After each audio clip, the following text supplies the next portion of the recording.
There we go. Welcome everyone to the September 26th edition of the Scientific Governance and Risk Meeting. My name is Richard Brown. I'm the head of community development at MakerDAO. This is the 55th, 54th.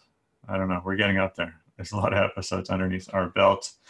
This one is going to be slightly spicy, I think, depending on who shows up and what questions get asked. But let's do the preambles, then we'll talk about governance, then we'll talk about risk a bit, then we'll get into governance at a glance from LongForWisdom, and then Vishesh will hopefully explain to us what the hell happened this week. That's what I'm expecting. We'll see if that turns out the way. Please ask questions of us. We're all here to communicate, which is actually the topic of today's mini speechifying. If you wish to communicate with us, please do. Jump right in on the mic. Let us know what you're thinking, what questions you might have. If you have any comments, feel free to interrupt us. We do not mind. If you don't have access to a microphone or you're in stealth mode for some reason, type it into the chat. One of us will get to that question. We'll ask it out when time allows. We also, at the end of the hour, depending on engagement and how riled up people might be or how interesting the conversations have been, we'll stick around for another half hour for just a general Q&A session. So if you want to ask something, you think it might be on topic, off topic, you're too scared to ask, just wait till the end of the call or until the top of the hour, and then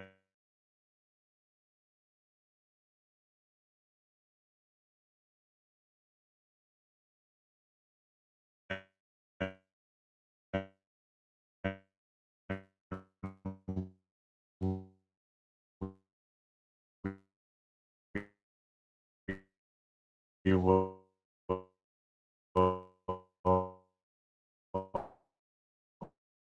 all get into it.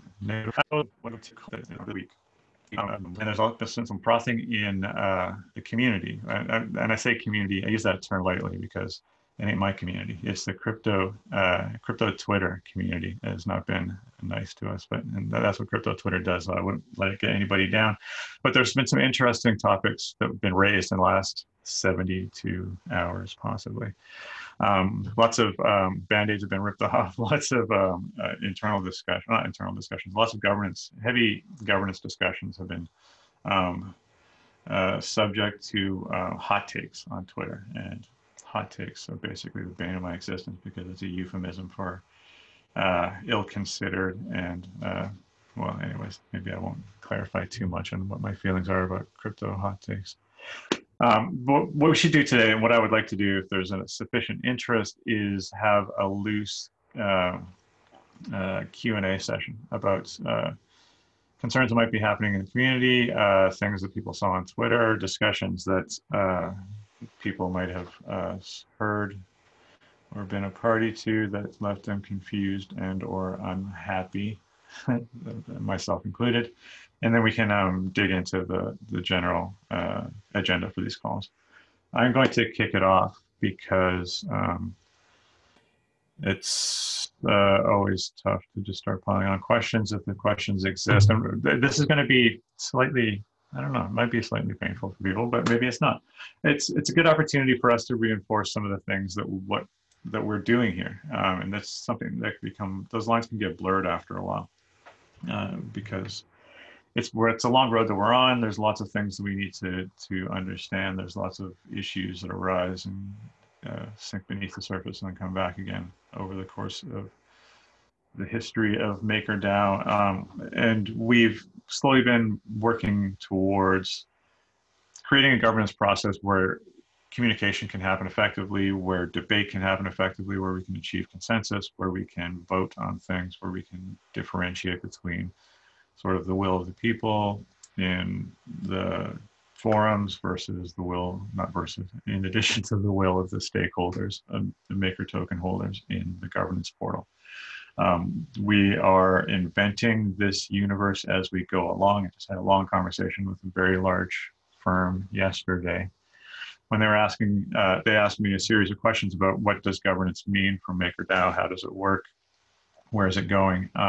And it was a fun conversation because my answer to those three questions off the top of the call was, I have no idea. and nobody else does either. So what's your next question?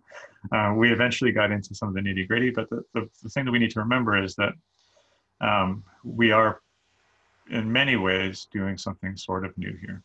We're taking pieces that have already existed, but we're putting them together in a new combination. What that new combination looks like is open source governance, loose associations of highly engaged stakeholders getting together, attempting to drive a very big and very complicated ship. And the way that that happens is people get together and they talk to each other, and they talk to each other in a civil and considered manner, and we come to decisions about things, and then we act on those decisions. And that's been the most incredibly gratifying part of this process for me, is watching that happen, because we didn't have to make it happen. The community is doing it for us, and we're appreciating it. We're enjoying the ride. We have the rocket chat where rapid iterations of conversations happen in real time.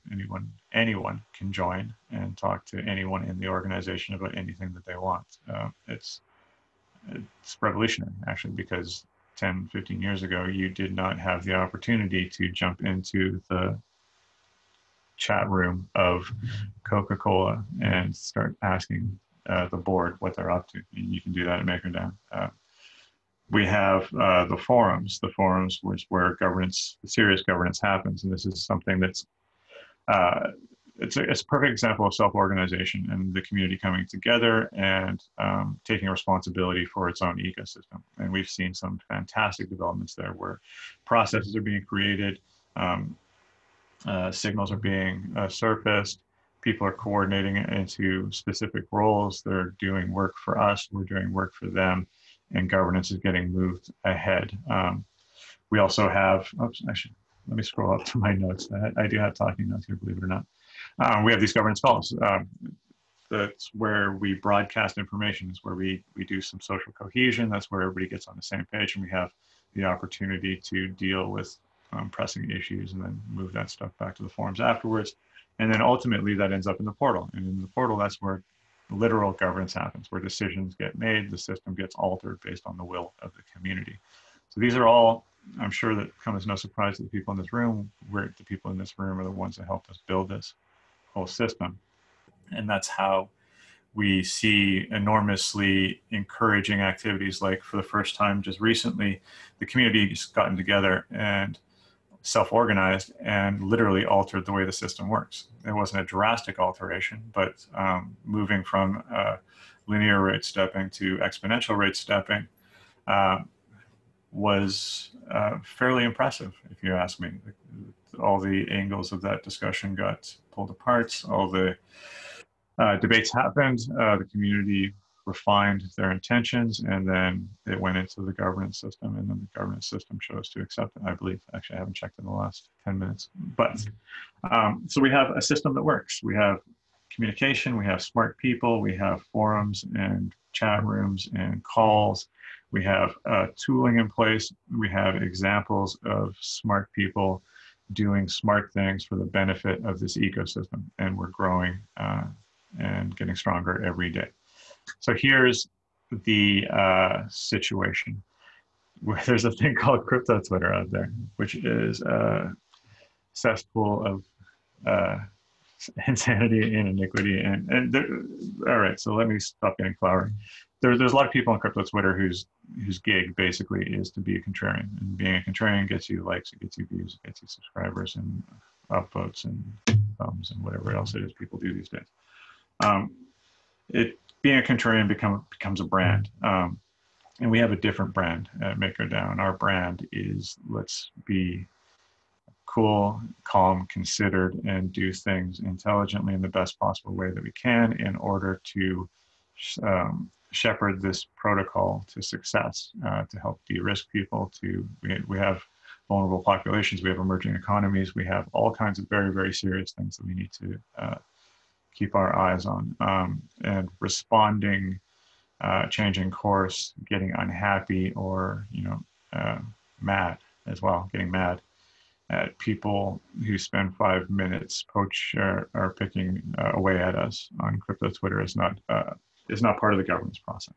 It's a natural part of human discourse. I'm not, I shouldn't come down too hard on it because it's just part of the world that we live in. There's a social media aspect to any crypto project, and we need to understand the social media aspect of our crypto project. We also need to understand the limitations of that. And we need to inoculate ourselves against potentially being swayed by short-term, uneducated sentiment, and that's a risk for this group and the community at large to address. So anyway, yep. Can I just give you like maybe one of my own personal thoughts on like crypto the Twitter contrarians? I think that most of it is noise, but like every once in a while there is like a decent debate, and then that point actually gets gets a thread in like the forum, and it gets fleshed out and it gets talked deeper. But there are legitimate points that are raised sometimes. And, like, I agree, and I should counter this as like just the washed masses, just jibber jabbering. Like, there's a lot of very, very smart people with a lot of very cool projects on crypto Twitter. There's social mechanisms at work though that reward outrage. It's not a new thing. It's not specific to MakerDAO. That's what social media is. There's the failings of social media are well documented. We don't really need to go into it today, but one of the things that we need to do as a group, I guess not need more of an ask. Here's an ask for the group. We need to move these conversations when they arise out of this quick hit 5.5 hour news cycle in crypto Twitter, and encourage people who have misguided assumptions about what it is that we do here or why we're doing it to become more engaged in some of the more substantive avenues of communication. So if people are dead wrong on Twitter, invite them into the governance call, and the team here would be happy to address people's concerns in real time, in public, and on the record. We would also love to have people filtered into the forums. We want them in our chats. We want to continue these conversations, but there's a very, very limited upside potential to stopping work and canceling meetings and not building a better MakerDAO in order to convince 5 or 10 people on Twitter about how they're wrong about what it is we're doing. And that's one of the reasons why people might wonder why I'm silent. It's because I'm in calls all day doing work to make Twitter better. I don't have time. I mean, to make Maker better, I don't have time to stop that in order to argue with people. So Rich, quick question for you. Sure. I was just kind of wondering where this, Chris. Hi, Chris. If I'm not coming through, okay, let me know. I'm mobile. But I'm wondering where this is coming from. Is this coming from a place of wanting to maintain tighter and higher quality control over the conversation in total? Or is this more about protecting productivity, as you just said? Like, are there experiences where MakerDAO productivity is dropping because people are getting distracted by social media conversations? No, those were like two, those are definitely risks, but those aren't the primary ones. I guess maybe I went off on a tangent. It's been a super long week. So one of the things that I wanted to reinforce in this call is that we have these mechanisms. We have this core group of people, hundreds maybe, who knows? It's impossible to count who's in the community, who's doing what, but we have the forums, we have these calls, we have the chat, we have the governance portal, we have Reddit, we have all of these mechanisms where healthy, informed, valuable debate happens with people that have deep understanding of the system and are committed to the success of that system. That is not always the case on crypto Twitter. So it's my concern that we can be impacted by sentiment. It happens to me. Like I had all the Kool-Aid there is at MakerDAO, and you might not be able to tell from my exuberant nature, but I truly believe that what we're doing here is important. And I can get down too. It impacts me when I see the ecosystem sort of rejecting what it is that we've been trying to do, and or misunderstanding it, and or going off on tangents, and the things that happen on crypto Twitter. So it's important for this group that we understand that there is a mission at work here, and that there's going to be a disconnect between core stakeholders and the people that are deeply engaged in the system and the way that that system is perceived by people that may have done 5 or 10 minutes of research and presented an opinion and then moved on to the next outrage in crypto. Yeah, so these are the things.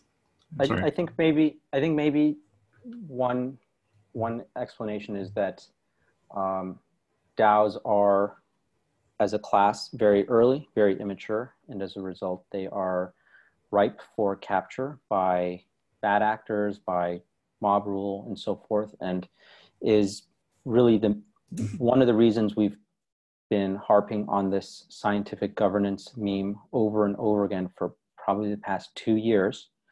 Is, I mean, it wasn't just for kicks, it was because we're trying to get our community to support and enforce a proper methodology to run MakerDAO so that it is not just embroiled completely in chaos. I don't think that's anti-decentralization anyway. I mean, we pull for these things. There was the foundation values governance poll, I think last year. We polled for governance facilitator and risk teams, and of course these things are always subject to community review and feedback and more polls. But the goal is we are trying to do this in a particular way, which is, relies on data, models, empirical evidence. We have our forums for discourse and so forth. In the future, things can change and evolve and maybe can be more fluid and more diverse. I think right now, prior to MCD, even live, it's maybe just, I think the MKR community itself should acknowledge it, but also say that, we have this scientific governance in place, and the only gatekeepers for the system are MKR holders themselves, not us, not the foundation, not social media and so forth. And as MKR holders, I think that community is very open to receiving input, and I'm sure they see a lot of discussions, but I think there's a model in place to have these conversations about centralized collateral and anything about the system. Yeah, I agree. And I sort of launched into this conversation possibly assuming that everybody else was glued to crypto Twitter as much as I have a monitor dedicated to it, so I can keep track of sentiment. I don't engage, but I'm always watching crypto Twitter. I hope you realize that. So we had a few hot button issues arise, and the response from crypto was, or from Twitter, was what you would possibly expect. So there's a lot of people have a lot of different mental models of what MakerDAO is and what DAI is all about and what the future of the ecosystem should look like, and trying to sync those things up is complicated, and it's something that's very difficult to do with a tweet.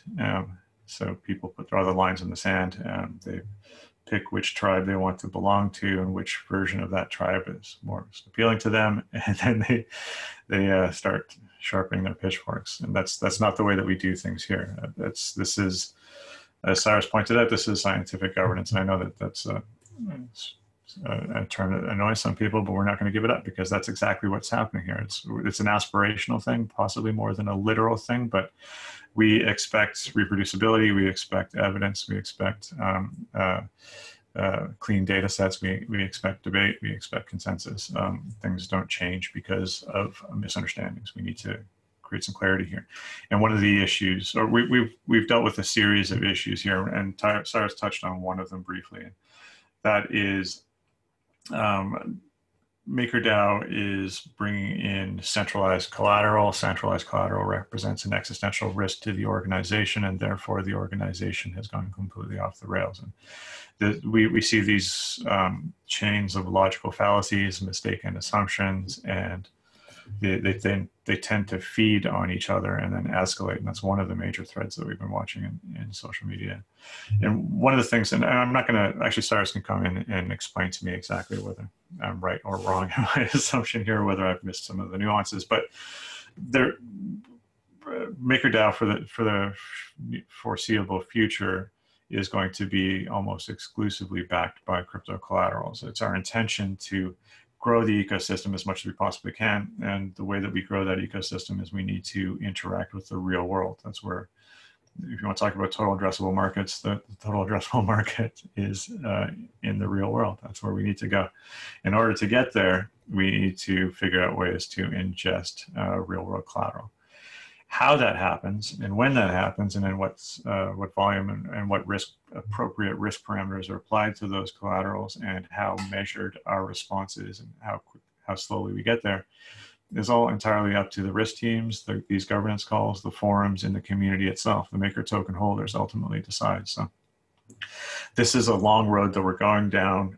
We are all working together to get there, and we'll do it in a way that presents the least amount of risk to the ecosystem and to the organization and to the community.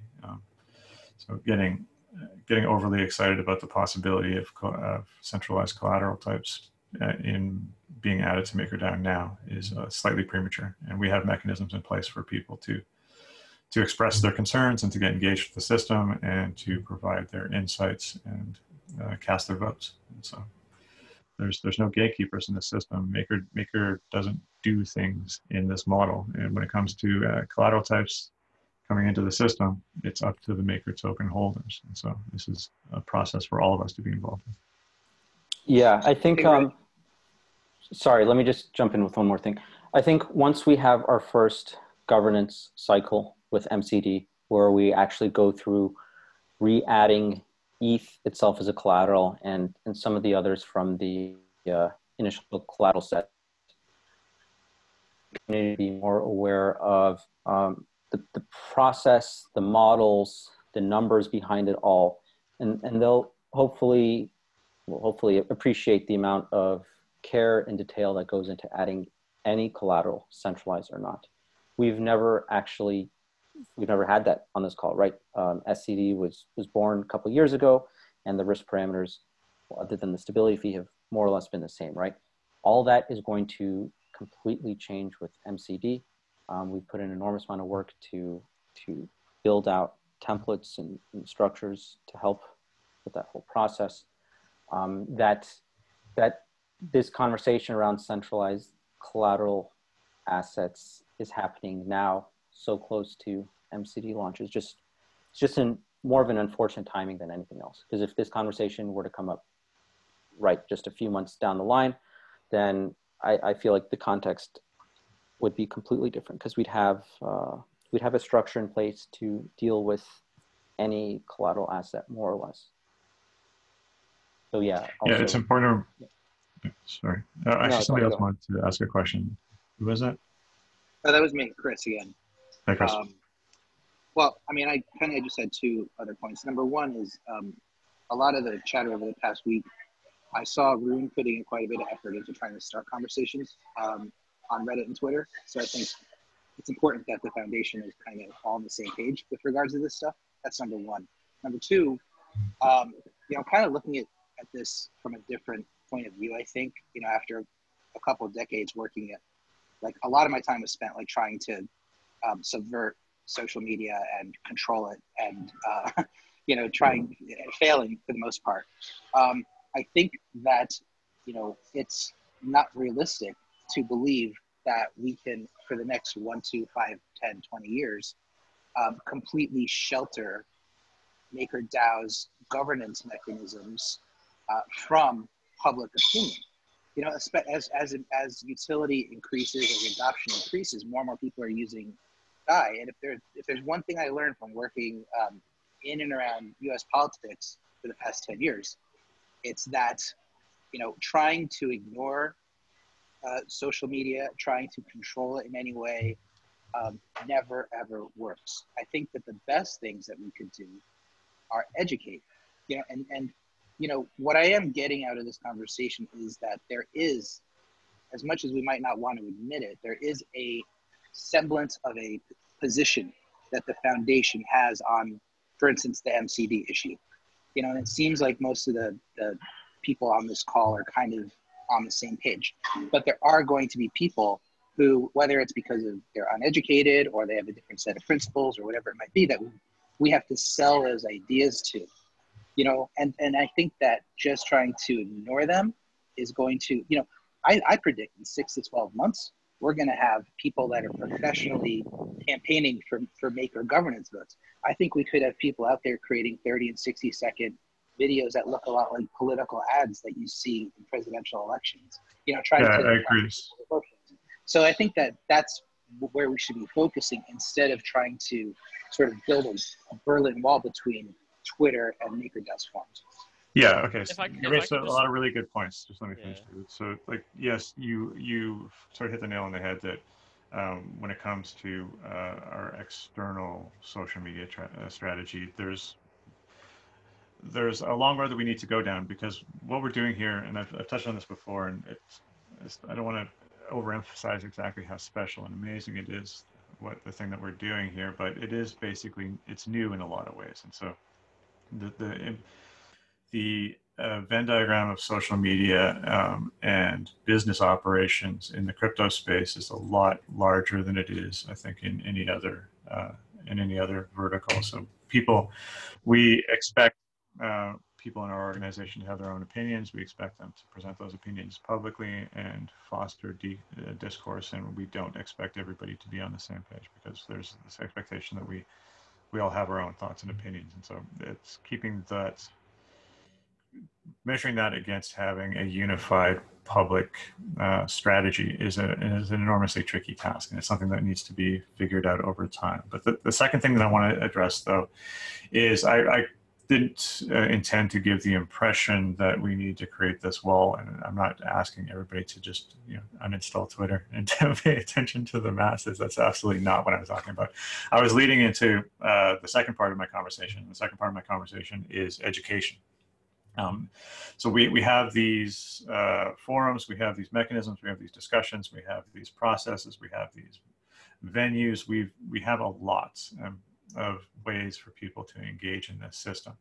And Chris, you're right, social media is a fact of life, and it needs to be addressed and it needs to be handled. It's also an asset. Like I've obviously painted it as in a very poor light, because it's coloring for my own personal opinions about what that's all about. But when we see things that are bubbling up in social media, we see people not understanding what it is that has been going on or will be going on, or what we've been up to. We need to be better as a group, I think, about encouraging people to join us in these discussions, or in these forums, in our chats, in our calls, so we can do a better job at educating some of these misconceptions, which was like the third major thing that I wanted to get into after education, is that one of the things we need to accept as a group, and this has been hard for me, but it's firmly been embedded now, is that MakerDAO is a lot of work. Understanding this ecosystem is a lot of work. Understanding governance, understanding the way the market moves, understanding. I'm not going to list all the things. It's hard, but it takes a lot of work to keep up to date with what MakerDAO is up to, even on a weekly basis. So there's a lot of people that have been following the project or vaguely or to various degrees aware of the project that might have mental models that don't map to actually what it is that's going on. And we need to help with that education process, I think. And this is one of the things that we've discovered, or I've been noticing in the last couple of weeks, is that there are people in the ecosystem that are surprised at the implications of what MCD means. And there's this contingent of people that would like for there not to be an MCD. They think that there's this delightful purity with single collateral DAI with a single asset type being ETH that aligns with their philosophical leanings, I guess. But we need to. That's one example of some of the things we need to work on as far as communicating where the org is going, where the community is going, where the protocol is going. and trying to sync that up, because we frequently find people becoming confused and alarmed when they realize that their mental model of what MakerDAO is doesn't align with the reality of what MakerDAO has become, or what it's becoming. And hopefully, Chris, you can help us out with that. It'll take a couple of videos and all will be solved, right? Absolutely. I think that Right we could there's a lot we could do to not just like tell people what's going to happen, but rather educate. Like, for instance, on the MCV issue, a lot of I think the dissent is coming from not a scientific point of view. As you called out already, it's coming from an emotional point of view. As soon as people hear the word centralized, they say, forget it. Like, what am I doing here? What's the point? And I think that one thing we could do immediately is try to, once I heard more about debt ceilings and risk assessment and stuff like that, I started to wake up a little bit and started to think, okay, now that makes sense. And I understand the desire to have all of that conversation in the forums and in the chats that MakerDAO controls, but that's not always going to happen, right? So it's really a matter of getting ahead of it, and us maybe on this call, maybe on the community call, determining, okay, here's what's probably going to cause some ruckus over the next couple of weeks. Let's get ahead of it. Let's post this blog article. Let's create this video, and let's really try to educate people so that when this topic comes up, they're not just coming at it cold. If that makes sense. Yeah, I agree completely. I agree with that as well. Okay. Mm-hmm. Yeah, I think you make some really good points about social media, and I don't think anyone has the intention or the capability to control or sway what's being done on crypto Twitter. In fact, I don't even think, I think more than anything, this is a reminder to ourselves as the MCARE community that we have a process in place that can handle pretty much all the issues that arise in the community. And we as the MCARE community should not be swayed by sentiment. That it's not that we have these official structures and processes that are designed to be extremely centralized, and if you deviate from them, then whatever, it's going to go bad. It's rather that we put these processes in place so that we have a unbiased, unemotional procedure to calculate risk parameters, manage the system, and so forth. And I think that's it. I think that's kind of the main takeaway for me was I don't want to see the system. I want to see the system operate the way I think as a community we agreed to. All right, well, it's a half hour into the call, and so let's just try and leave this on a positive note, because it was maybe it was a bit disheartening so far. But the idea is that we have, and actually, Chris, you raised another issue that sort of escaped my notice, that it wasn't my intention to direct people towards foundation controlled media or venues, but I guess that might be what it looks like. That's something that we'll need to address too, if that's the impression that people are getting. I can assure you that these things are very, very lightly controlled.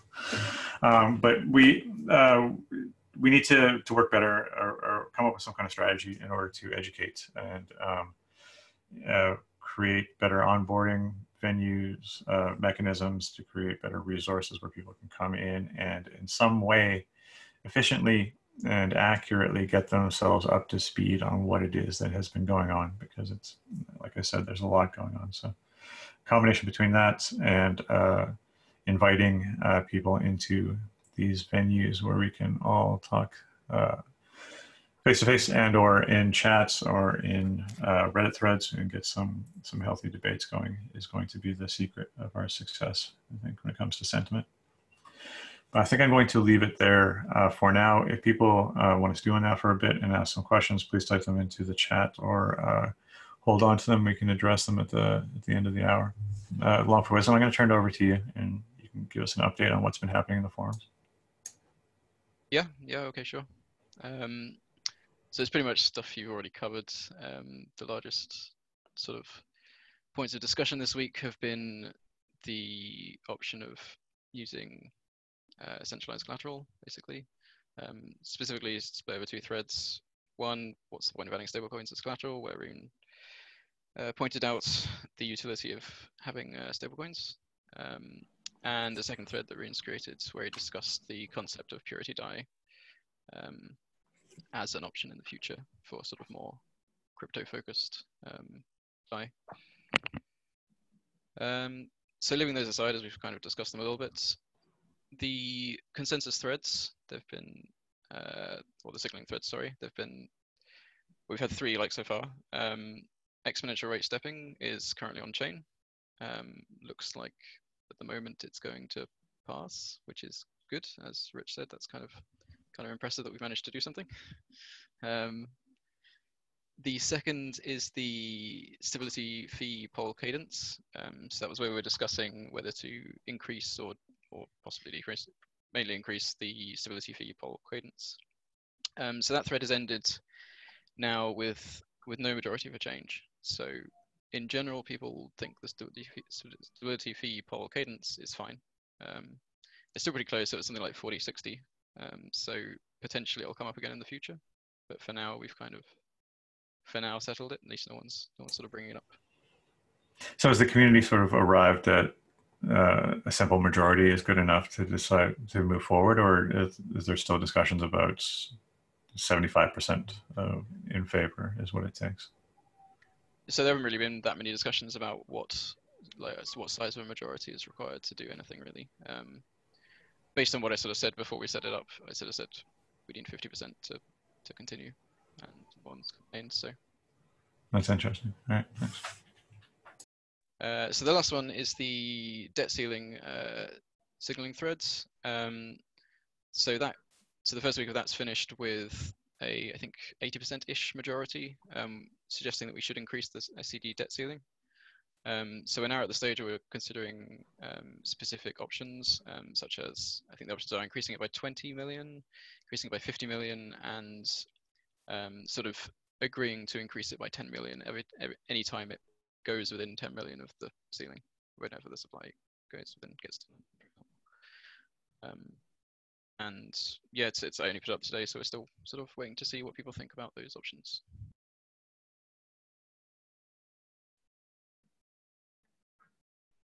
That's pretty much the size of it.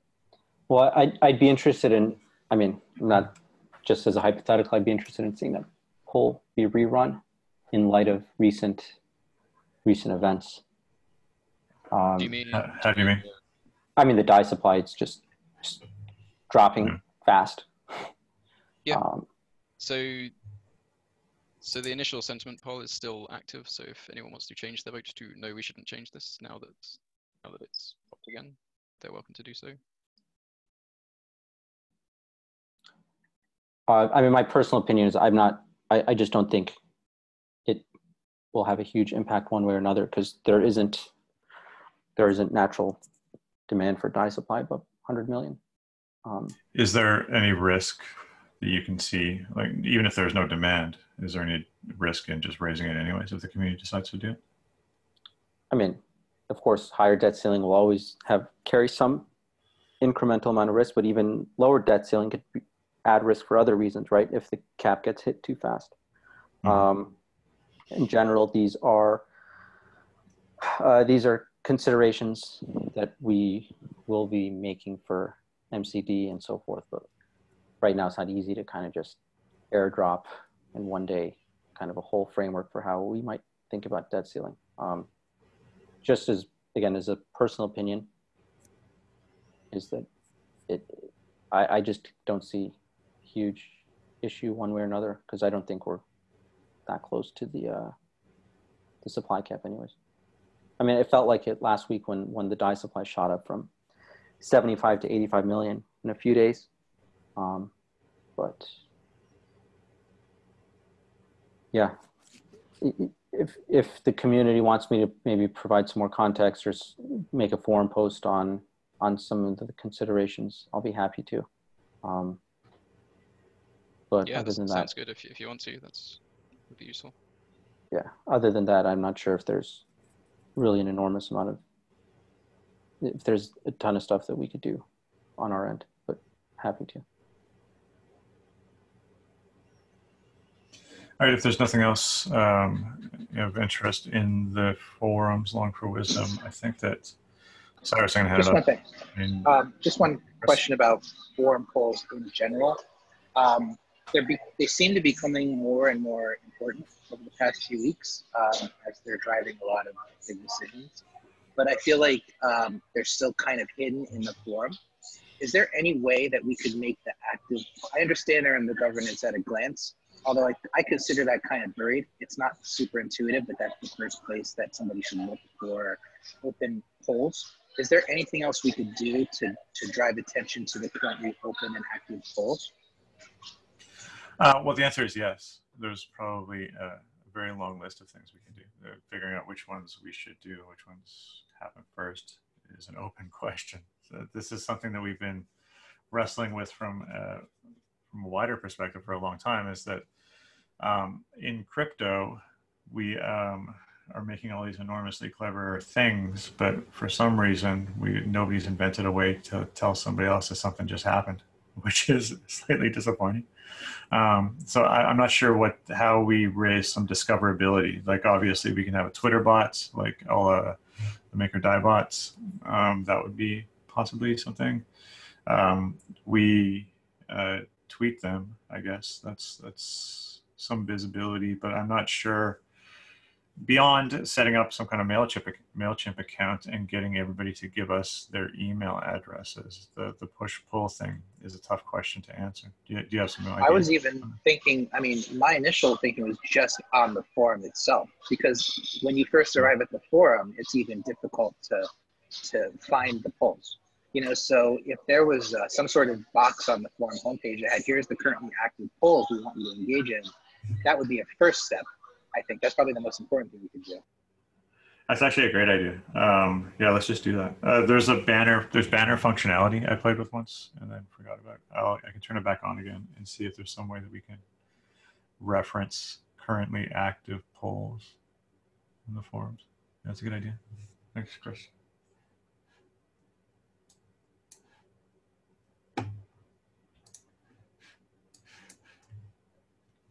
All right, well, I make a note of that. Cyrus, did you want to talk about risk, or did you want to hand it over to Vishesh? Yeah, we can hand it over straight to Vishesh. All right, Vishesh, what happened this week? Explain all of it. No question. All right. So let me share my screen here.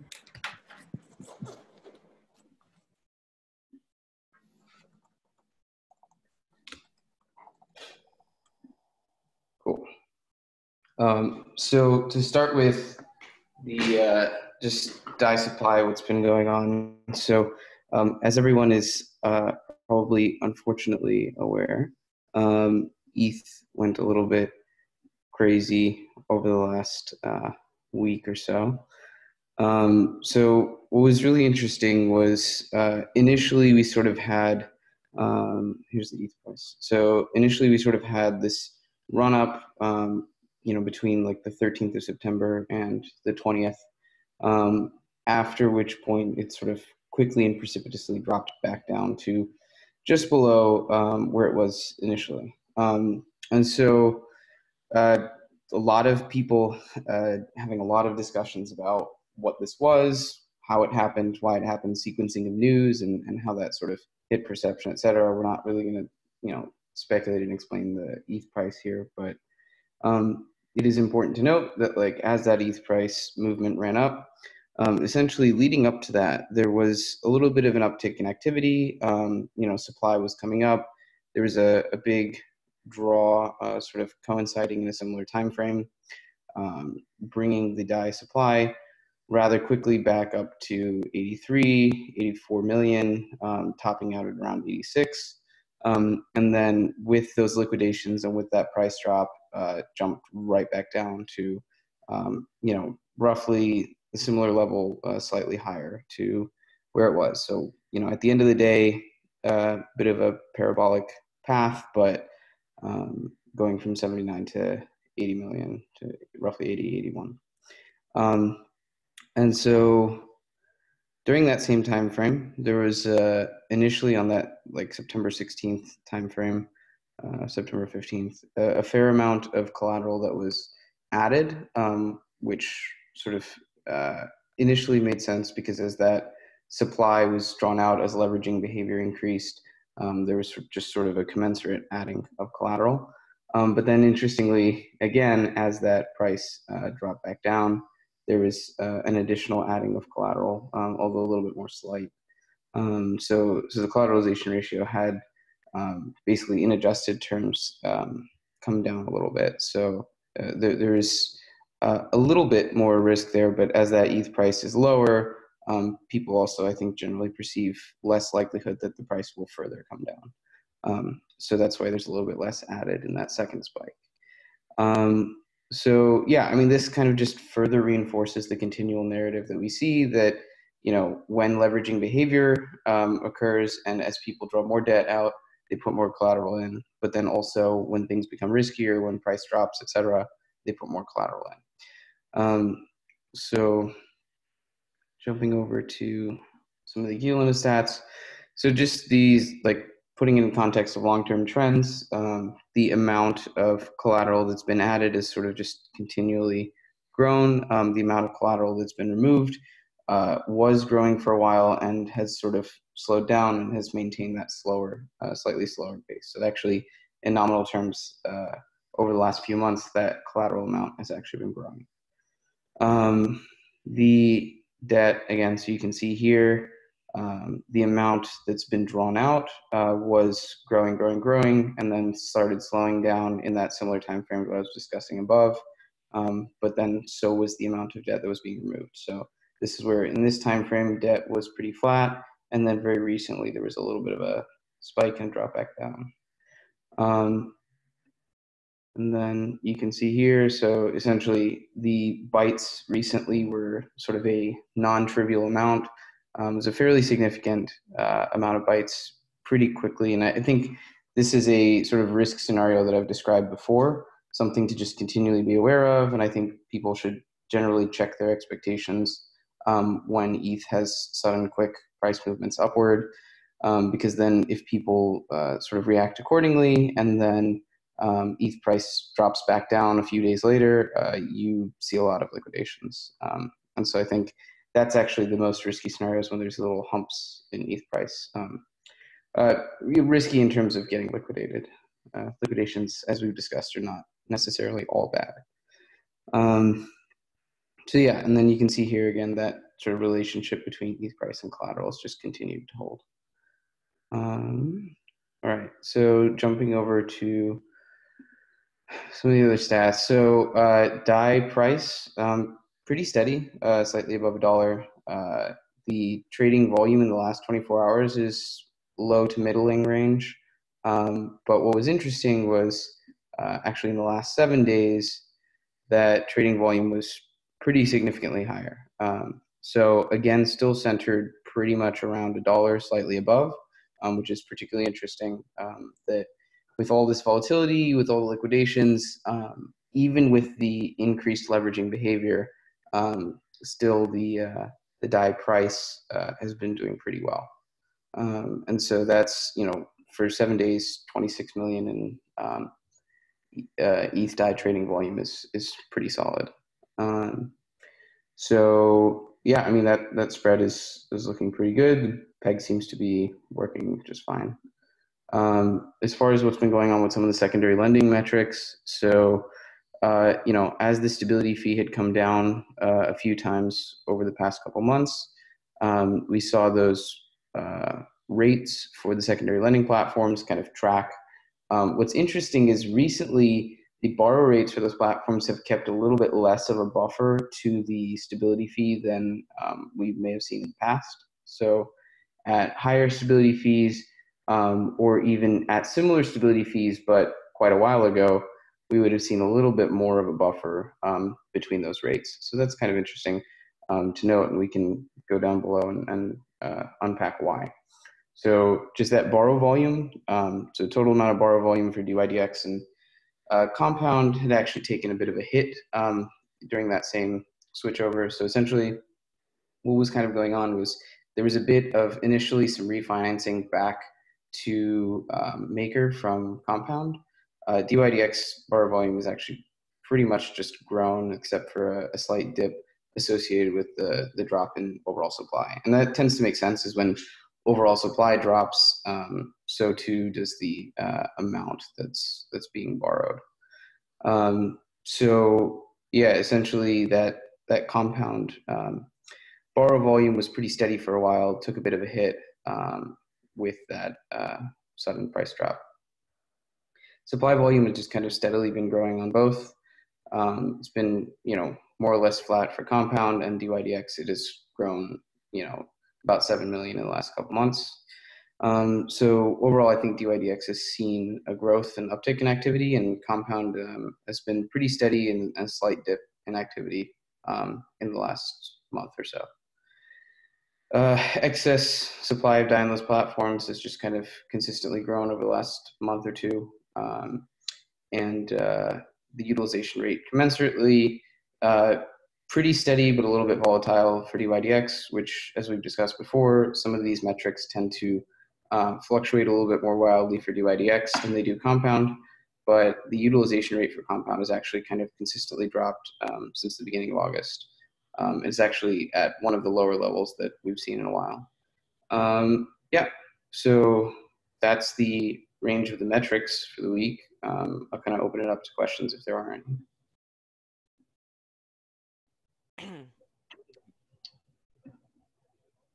Vishesh, when are you going to plug in your laptop? Right about now. Don't worry.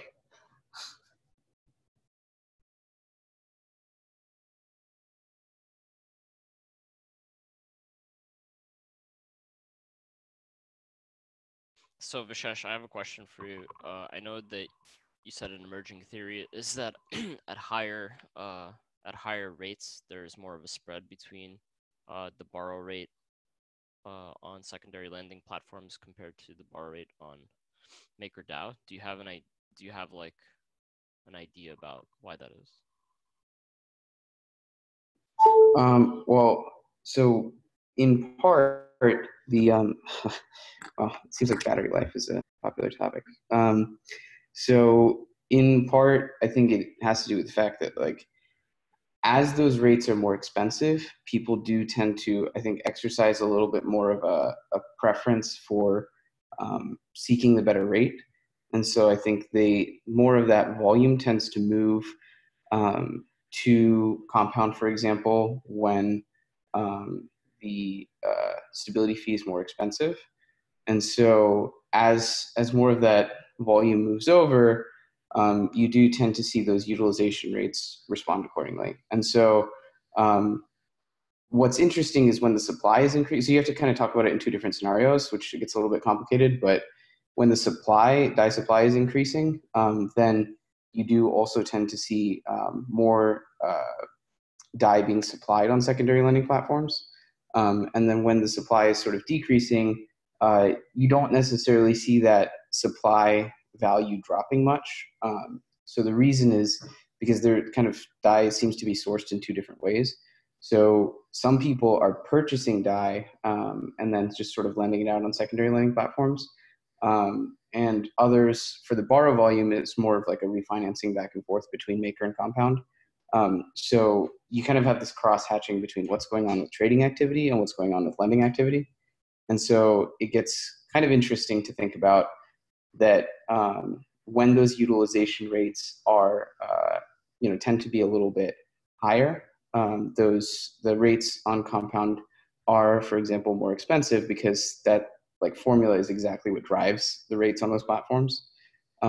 So currently, I think when you see that stability fee a little bit lower, you see a little bit more refinancing over to Maker, then you see that utilization rate drop a little bit on secondary lending platforms. Those rates do, I think, tend to get a little bit closer to the stability fee. But that was also probably additionally stressed from the fact that there were all these price movements, and so the overall supply came down in that same time frame as well. So it's kind of like multiple things hitting at once, which makes it particularly tight right now. But in general, I do think over time, that buffer should even out. But when Compound had, for example, mathematical constraints that like effectively capped what their rates were, that partially explains why you saw in the past a bigger buffer between 20.5% and like a roughly 17% rate on Compound.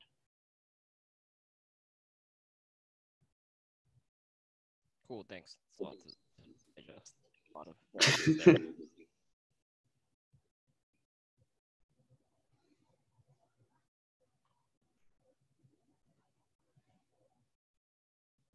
All right, we're at the top of the hour, so we can transition to the general Q&A stage. I learned in last week's call that my impatience might be working against me. If we just sit through 15 or 20 seconds of awkward silence, then the questions start to arise. So let's try that experiment again. For the people that can't hang around, though, I just want them to hear my effusive thank yous to the people that did present today in the call. Actually, that was me. I'm not going to thank myself. That would be weird. Thanks to Vishesh. Thanks to Cyrus. Thanks to LongForWisdom for your recaps. Thanks, Chris Black, for your great questions.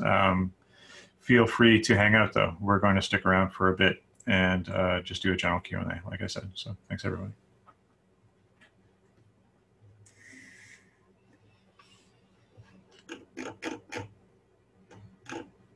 All right.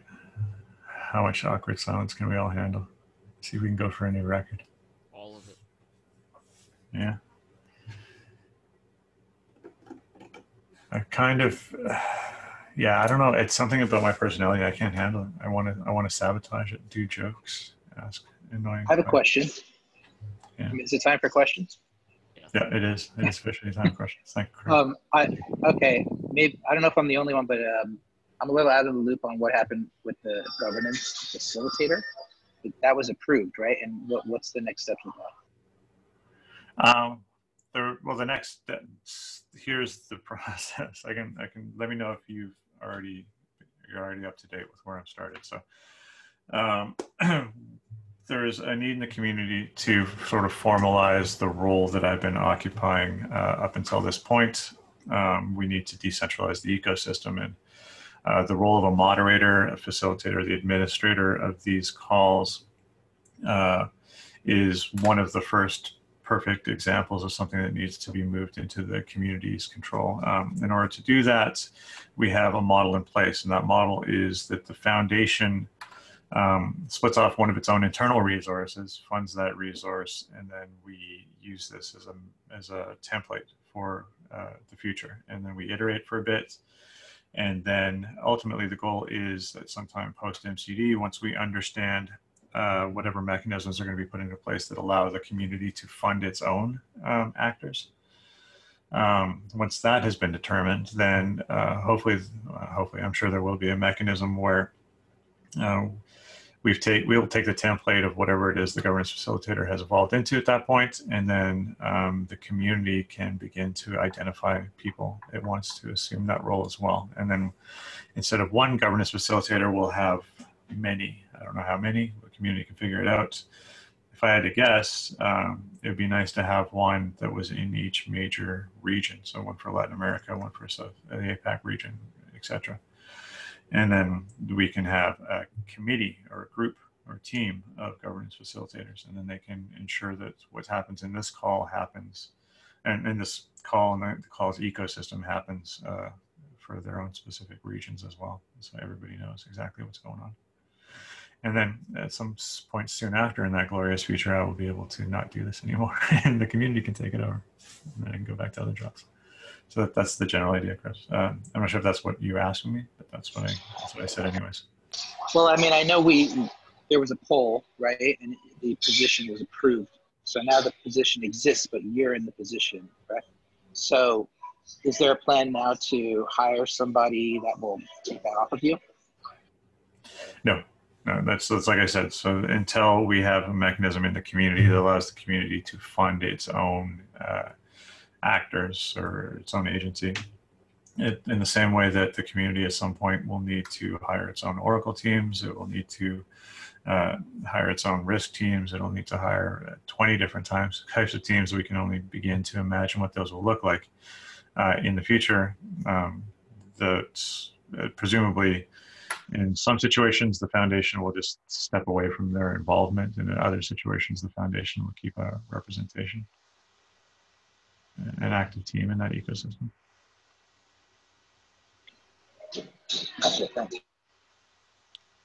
Aaron Barch asked, when is the Oracle mandate going on poll? Yeah. Let me chime in here real quick. So besides just the Oracle mandate, right, there's a bunch of other Oracle proposals. And rather than having a bunch of different polls strewn about at different frequencies for all of these different things, I think it makes much more sense to just have like a week, right, where all of the Oracle proposals get voted on. I think that kind of causes the least disruption to governments being able to focus on other things. But literally, it's scheduled for week of the, when is it? Do you know, Nick? Oh yeah, 30th, September 30th, week of the 30th, so next Monday. And then hopefully I'll have the Oracle governance framework out by then as well. But that one's going to take some more time to go through the feedback loop in the community. Do you have kind of like a current update on the feedback you've received so far on the framework? Yeah, I mean, I think the Oracle incentives restructuring got the most attention. Hold on, can you fix your mic, Nick? You're sounding a little bit muffled. Sure. Is this better? Cool. So the proposal that got the most attention was the Oracle incentives restructuring, right? Which makes the most sense because it's the biggest change, right? This transition to the Oracle service is kind of a product.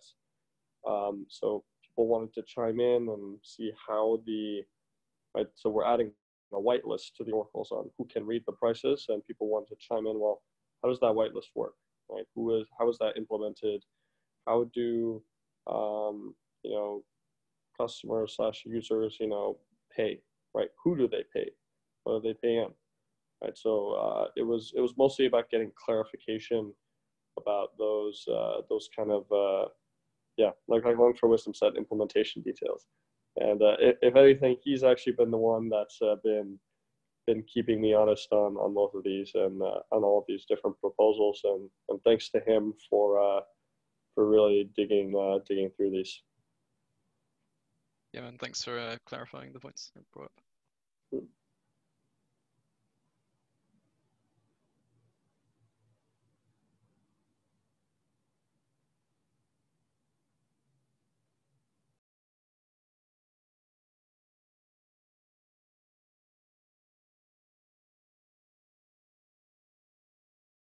I think Rich had to step away from his computer in order to bear the silence. Okay. Well, I mean, I can fill silence. So seeing as we're going to have the Oracle team mandate scheduled for the 30th, if there's no objections on this call, let's just add all of the other proposals for the 30th as well. It kind of seems like feedback on them is slowing down a bit. If it starts to pick up again, and we want to continue the discussion, right, then we can always postpone some of the other proposals until after the 30th. But let's assume for now that all of those are going to a vote on September 30th.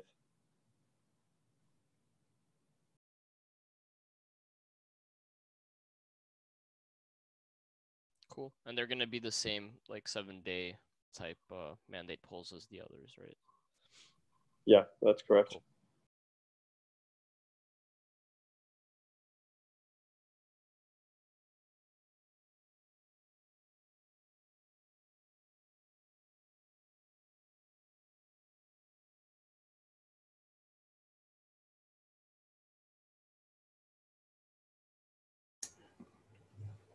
All right, I can't do it. It's killing me. So all right, let's leave it there.